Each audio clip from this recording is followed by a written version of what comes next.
করছি আজকে আবার আলোচনা করবো। মনে করো দশমিক সংখ্যা থেকে যে কোনো সংখ্যা রূপান্তর করা যায়। এই দশমিক সংখ্যা থেকে আমার রূপান্তর করা যায় কিসে?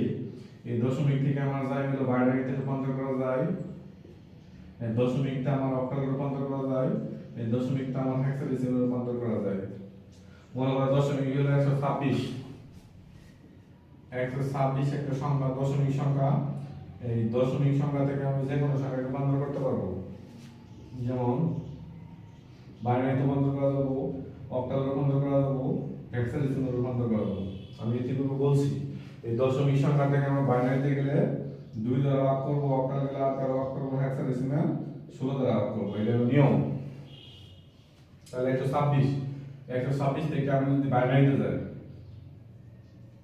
তাহলে অবশ্যই 2 দ্বারা ভাগ করে আমরা এক সংখ্যা থেকে আরেক সংখ্যায় রূপান্তর করবো।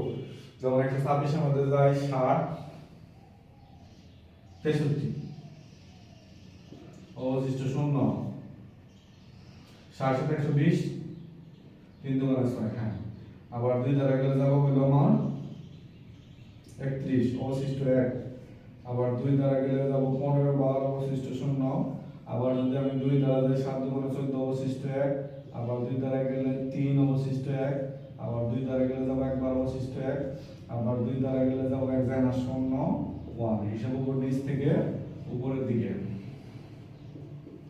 তাহলে 126 দশমিক সংখ্যা থেকে আমি যদি লিখি 1 2 3 4, 4টে 1, 1 2 3 4 0 1 0।